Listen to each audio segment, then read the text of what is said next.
தமிழகத்தில் தனியார் பால் விலை தொடர்ந்து உயர்த்தப்பட்டு வருவது ஏழை மற்றும் நடுத்தர மக்களை பாதித்துள்ளது. பால் விலை உயர்த்தப்பட்டதற்கு அரசியல் தலைவர்கள் கண்டனம் தெரிவித்திருக்கும் நிலையில் விலையை அரசே நிர்ணயிக்க வேண்டும் என பால் முகவர்கள் சங்கம் வலியுறுத்தியிருக்கிறது. தனியார் பால் நிறுவனமான திருமலா பால் விலையை லிட்டருக்கு 2 ரூபாய் உயர்த்தியுள்ளது. இப்படி அடிக்கடி பால் விலை உயர்த்தப்படுவதால் பெரிதும் பாதிக்கப்படுவதாக தெரிவிக்கும் இல்லத்தரசிகள் தனியார் நிறுவனங்களின் பால் விலையை அரசு கட்டுக்குள் கொண்டு வர வேண்டும் என கோரிக்கை விடுத்துள்ளனர். ஒரு நாளைக்கு 1 லிட்டர் பால் வாங்குறோம். இது மாதிரி இருக்க பால் விலை 2 ரூபாய் 3 ரூபாய் 5 ரூபாய் ஏறினே போகுது. இப்போ என்ன பார்த்தா பால் விலை குறைக்கிறேன்னு சொல்லிட்டு இப்போ ஏற்றுறாங்க. என்ன பண்ணுறதுன்னு தெரியல.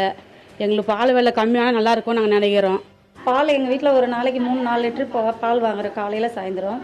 பால் விலை இருக்க அதிகமாகிட்டே போகுது. இப்போ கொஞ்சம் பால் விலை ஏற்றாமல் குறைச்சா நல்லா இருக்கும். அதை தான் நான் ஆட்சியில் இருக்கிறவங்களுக்கெல்லாம் சொல்கிறது. எங்களோட வேண்டுகோள் அதுதான். 10 நாள் ஆயிடுச்சு இதுவாச்சு, இன்னும் அதை பற்றி எதுவுமே பேசலை.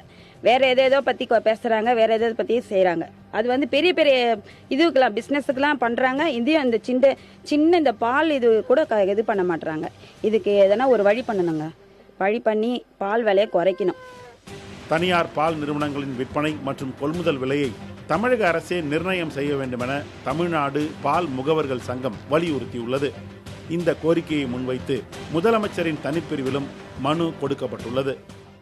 தமிழக அரசு கொள்கை ரீதியில் அதாவது தனியார் பால் விற்பனை விலை மற்றும் கொள்முதல் விலையை வரன்முறைப்படுத்துவதற்கு ஆட்டோ கட்டணத்தை எப்படி வரன்முறைப்படுத்தினாங்களோ அதற்கு ஒரு கொள்கை முடிவெடுத்து ஒரு அவசர சட்டத்தை இயற்ற வேண்டும் என்ற கோரிக்கையை இன்றைய தினம் மாண்புமிகு பால்வளத்துறை அமைச்சர் அவர்களிடம் தெரிவித்திருக்கிறோம்.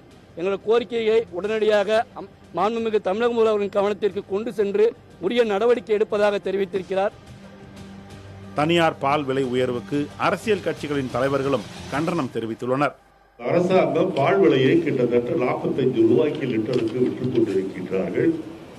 அதிமுகவுடைய தேர்தல் அறிக்கையில் நாங்கள் ஆட்சிக்கு வந்தால் பால் விலையை 25 ரூபாய்க்கு கொண்டு வருவோம் என்று சொல்லி இருக்கின்றார்கள். ஆகவே இந்த அதிமுக அரசு, ஜெயலலிதா அவர்கள் முதலமைச்சராக இருக்கின்ற இந்த அரசு தேர்தலில் அவர்கள் வாக்குறுதி தந்தபடி 45 ரூபாய்க்கு விற்கப்படுகின்ற ஆவின் பாலை 25 ரூபாய்க்கு கொண்டு வர உத்தரவிட வேண்டும் என்று நான் கேட்டுக்கொள்கிறேன்.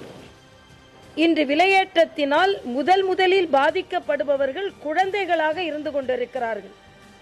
ஆக இன்று புதிய அரசு முதல் சுமை பிறந்த குழந்தைகள் மீது, கர்ப்பிணி தாய்மார்கள் மீது போடப்பட்டிருக்கிறது, சுமத்தப்பட்டிருக்கிறது என்பது மிக மிக வேதனையான ஒரு விஷயம்.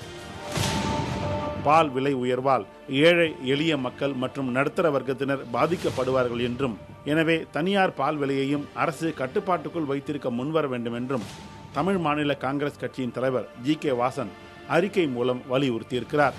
புதிய தலைமுறைக்காக செய்தியாளர் குழு.